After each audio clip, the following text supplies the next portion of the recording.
Federalist 58, Part 3. I'll start reading from paragraph 8.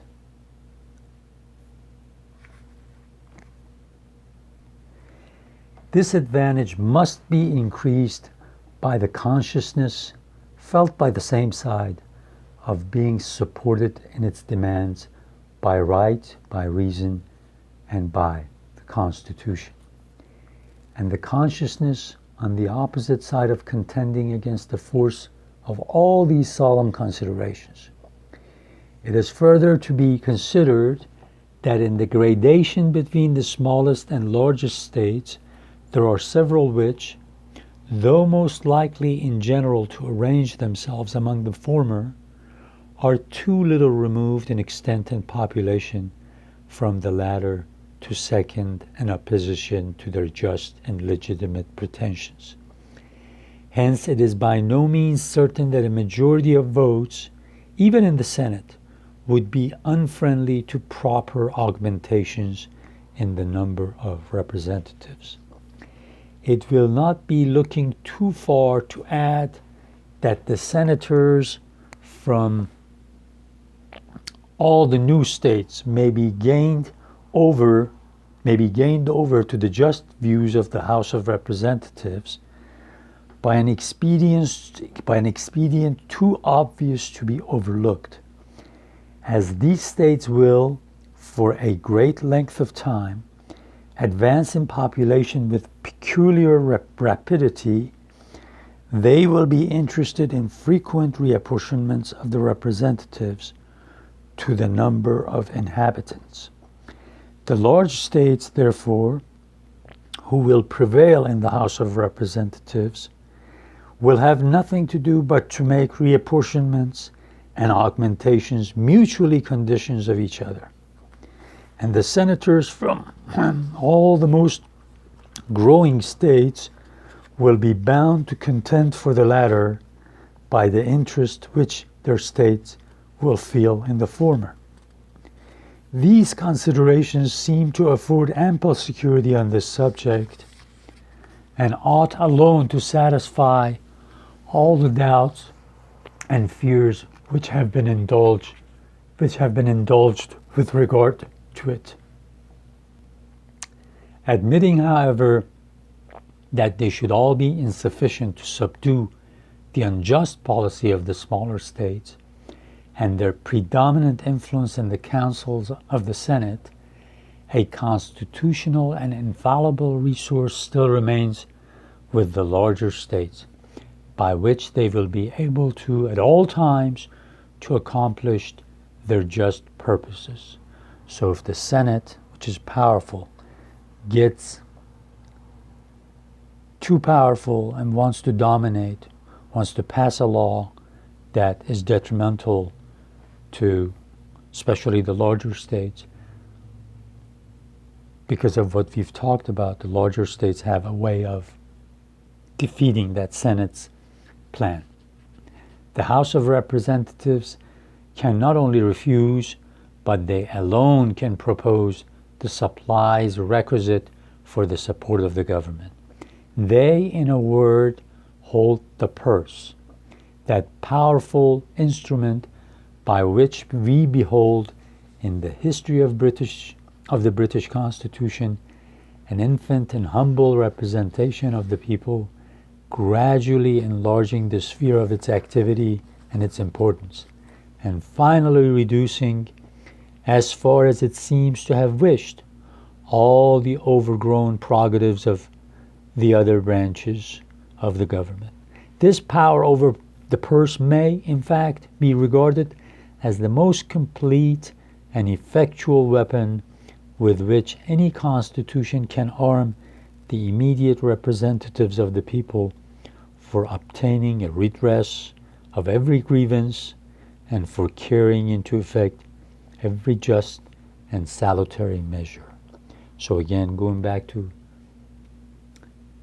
the power of, he says the power of purse, because they hold the revenue in their hands, all the money that's given to different agencies to do different things House of Representatives is extremely important in that process. So if the Senate,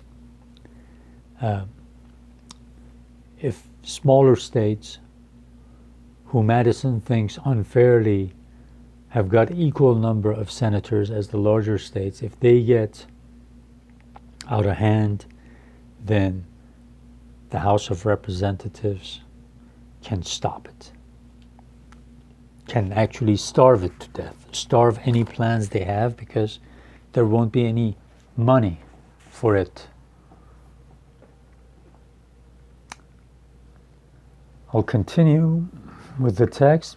But will not the House of Representatives be as much interested as the Senate in maintaining the government in its proper functions? And will they not therefore be unwilling to stake its existence or its reputation on the pliancy of the Senate? For if such a trial of firmness between the two branches were hazarded, would not the one be as likely first to yield as the other? These questions will create no difficulty with those who reflect that in all cases, the smaller the number and the more permanent and conspicuous the station of men in power, the stronger must be the interest of which they will individually feel in whatever concerns the government. Those who represent the dignity of their country in the eyes of other nations will be particularly sensible to every prospect of public danger or of a dishonorable stagnation in public affairs. To those causes we are to ascribe the continual triumph of the British House of Commons over the other branches of the government. Whenever the engine of a money bill has been employed, an absolute inflexibility on the side of the latter, although it could not have failed to involve every department of the state in the general confusion, has neither been apprehended nor experienced. The utmost degree of firmness that can be displayed by the Federal Senate or President will not be more than equal to a resistance in which they will be supported by constitutional and patriotic principles. So, he's talking about we're going to have virtuous citizens, we're going to have virtuous representatives, they will be honorable people, they will look at what's best for their country, and that number 65 as the beginning number for the first Congress, beginning number for the House of Representatives of the first Congress would be good. But again, he looks at history again. Remember, on and on and on. He says not only we know things by theory, but we also, because we want to make a wise decision, we look at history of the world. And one of the places that whose history we are very familiar with, he says, is Britain. He says, look at the British system, the power of House of Commons. Look at the British system. Look at how it has evolved to a point that whoever who holds the purse has the most money or can stop other branches of government from overrunning it. So he says it's the same thing here. By giving the power to originate certain things in the House of Representatives, money bills, for example, that would be a budget for different departments. We have given enough power to the House of Representatives to do what it needs to do to make sure that small states, through the Senate, do not ruin things for the country.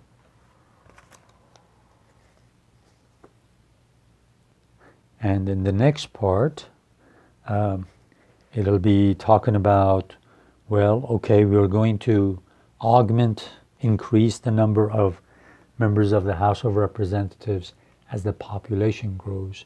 But like I said in part 1 of this Federalist, there should be a limit, because as you will see in the next video, in part 4 of Federalist 58, Madison is reminded of certain people he didn't like.